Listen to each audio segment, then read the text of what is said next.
Hey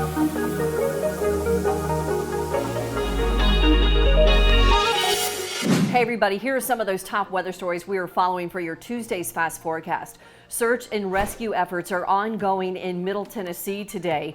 At least 21 people were killed and dozens are still missing in Waverly, Tennessee and surrounding cities. Now, as you may know about this catastrophic flooding that happened on Saturday, they got about 17 inches of rain in just one day. That shattered their old state record. And as you take a look at some of this damage video, a lot of the officials saying this looks more like tornado damage with cars stacked on top of each other, as well as the houses completely ripped off their foundations. If you've seen any of the stories that are popping up on social media, they're absolutely gut-wrenching, hearing people clinging to pillars on their front porches before their homes were swept away, children being swept out of their parents' arms, and the stories continue to come out of that region that are just absolutely unbearable. If you'd like to help this region of the country, there are many GoFundMe pages that have been set up. You can find those on social media channels. Make sure that you're checking in with the local officials there out of Waverly,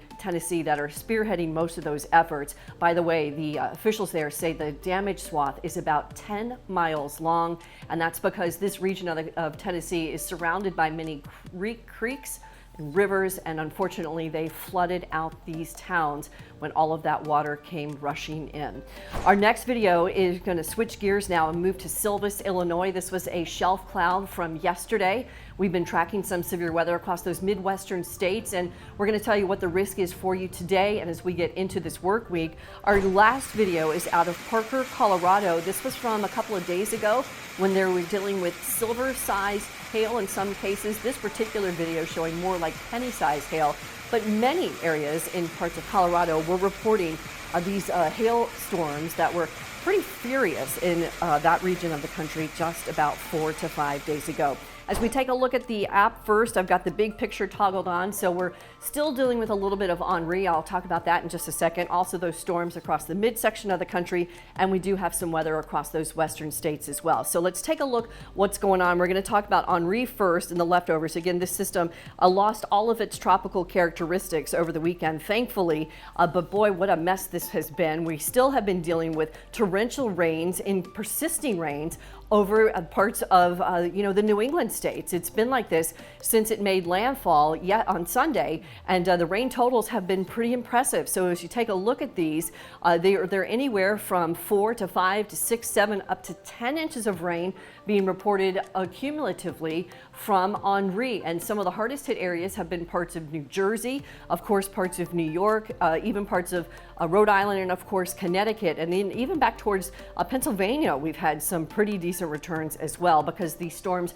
trained one on top of the other, prompting widespread power outages. Multiple storm reports, you can see them here. Most of the wind gusts, by the way, in the Northeast reported around 65 to 70 miles an hour. We didn't get any reports of hurricane force gusts because at that time Henri was again a tropical storm at landfall, but there you can see some of those stronger storms that were firing across those western states as well. I'll look at the Atlantic Basin real quick to get you updated on the tropics. The Hurricane Center watching 3 areas of interest. All 3 of these don't have a big chance of developing over the next couple of days, but say by the end of this week, about a 40% chance.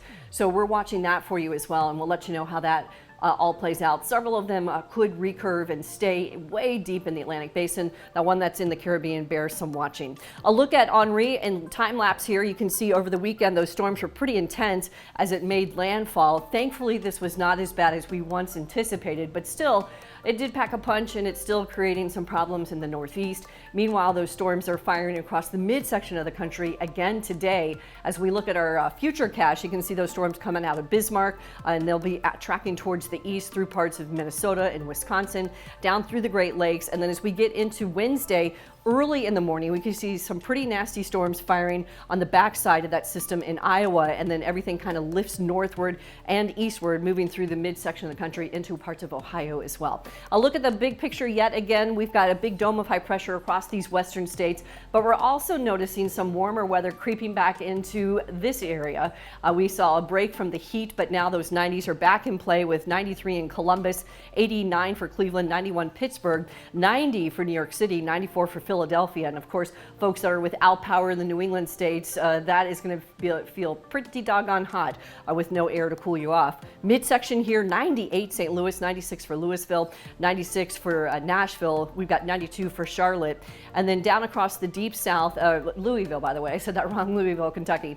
Temperatures are in the 90s and 80s here. Again, heat indices in the triple digits. It is definitely sweltering across the deep south. 99 for Dallas today, 100 for Oklahoma City. Look at that for Wichita, 102, 96 for Kansas City, and even seeing some warmer trends through the Rockies as well, 93 for Denver. Our deserts, of course, triple digits. We've got a comfortable 66 in San Francisco. Pacific Northwest also looking good with temperatures here in the 70s and 80s for your Tuesday afternoon. All right, a look at our forecast map. Again, not a lot going on, but we are tracking those stronger storms across the midsection. The stalled front could trigger some activity in the next 24 to 48 hours. Big ridge of high pressure means all of those warm temperatures stay in play across the southwest. But again, we've seen some of that fill in across the east as well. All right, you guys, thanks for watching. We'll see you here tomorrow.